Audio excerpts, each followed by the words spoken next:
the Milupim. The sound of the Milupim is U, like Milupim Aleph U or Milupim Beis Bu. It can also be called a Shuruk. The graphic design of the Milupim is a line and a dot. The line represents the masculine and the dot represents the feminine.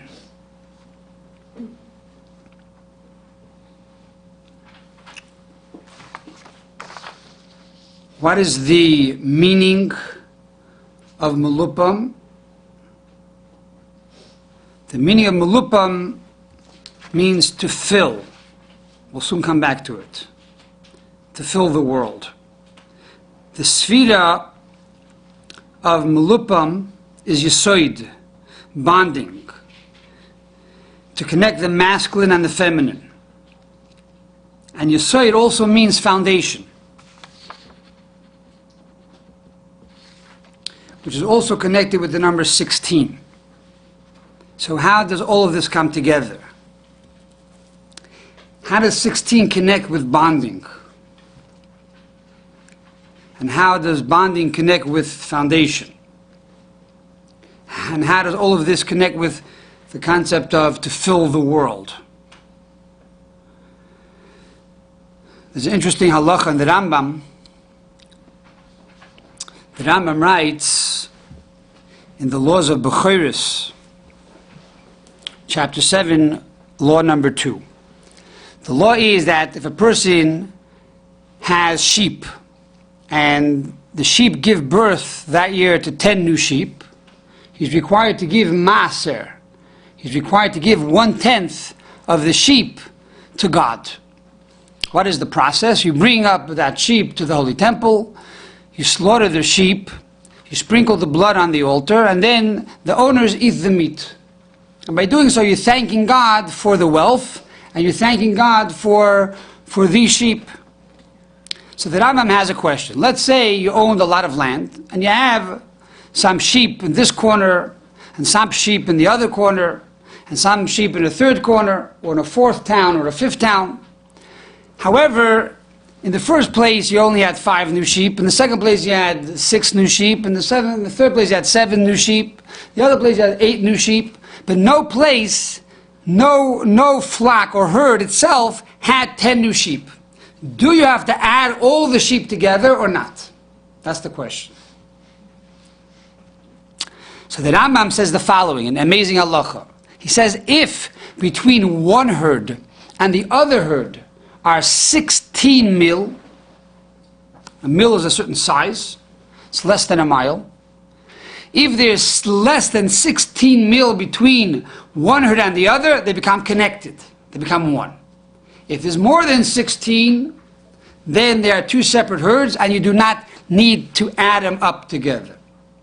So from here we see that even in halacha, the number 16 represents bonding, represents unifying and connecting 2 opposites and bringing them together. And therefore the Milupim, which is the sephira of Yesod, which Yesod means bonding and intimacy, is connected with the number 16. Furthermore, if we add up the word Yesod, which is the actual sephira, which means bonding or foundation, and we use what we call the mispar katan by dropping the zeros, you have the letter Yud, which is 10 or 1, so it's 1 here. Then you have the Samach, which is 6. The Vav again is 6. And then the Dalet is 4. So you have how much? You have 17. And in other words, 16 plus 1. And we know, what is a marriage? A marriage are 3 partners. The husband and wife and mother-in-law. I'm sorry, it was a Freudian slip. I meant to say the husband and wife and, of course, Almighty God. So God is represented by the one that unites the masculine and the feminine. And that's the one God. So here again you have the number 17 in the number Yesod. Furthermore, Yesod is foundation. So the Rebbe says that women are Yisoid Shebi Yisoid. The women are the foundation of every home. What does that mean? That they're the foundation. That the job of the woman and the mission of every woman is that she brings God into the home, and that every corner of the home is identified with God. No matter where you look, no matter where you go in the home, you're able to see God's blessing, and you're able to see that God's Shekhinah totally dwells in the home. From the basement to the boiler room, to the closet, to the kitchen, every detail of the home, you see God's blessing. And this was given to the women, for they are truly Yisoid Shebi Yisoid. What does it mean, the foundation of all foundations? Because not only is she the foundation of her home, but she inspires her neighbors when they see the beautiful home that she has and the blessing that comes from the home and how the Shekhinah of God dwells in the home. They want their home to look like the other person's home. So they too begin to act like this woman by doing Torah and mitzvahs and adding to Torah study and to the observance of God's commandments and giving charity and following the laws of modesty, etc., etc. And by doing all of these things, they bring this bonding between God, who is allegorical to the man, and the Jewish people that are allegorical to the woman. And they bring about this bonding between man and God and the Jewish people. And that is the concept of Yisoid, which means on one hand foundation, on the other hand it also means to bond together. Now, what is the meaning of Milupim? When I was writing my book, Letters of Light, and I was putting together the Nikudis, so most of the Nikudis had an interpretation. When it came to Milupim, I couldn't find an interpretation. And I was really struggling to find the meaning of Milupim. Has left conference. And I was up very late at night. I couldn't sleep. And I'm trying to find out what Milupim means. So I go onto my computer, I put in the word, what is the root of Milupim? Is Milu.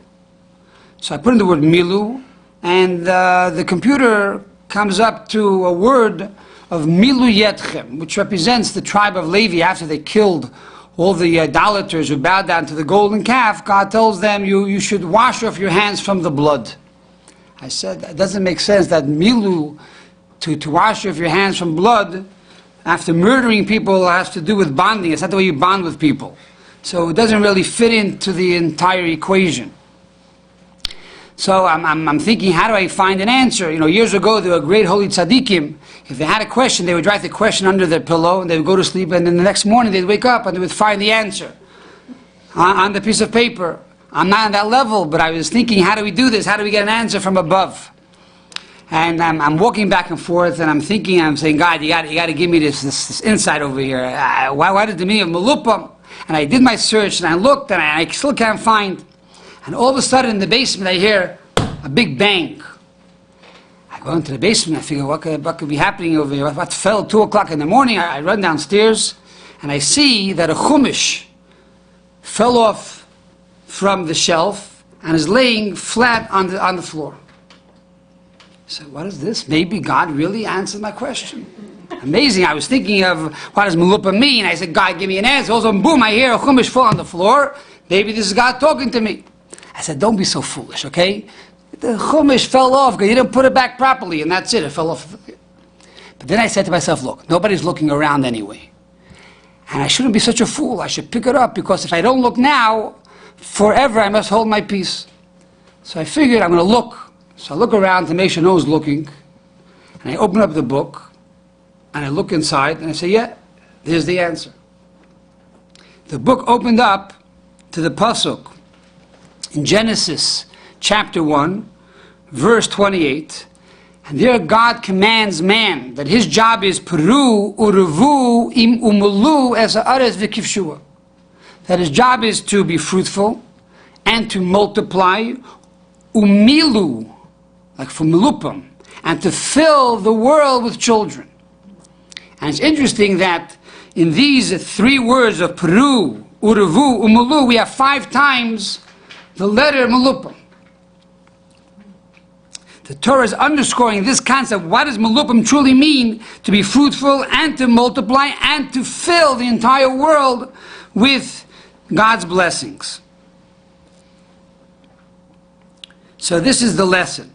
The lesson of Milupim is that each one of us has the power to bring the soul of God into the world. And this is number one, by being a foundation of doing more Torah and more mitzvahs. And even though we are finite and God is infinite, each one of us can have a true romantic relationship with Almighty God, and this will bring God's blessing and Shekhinah into the world.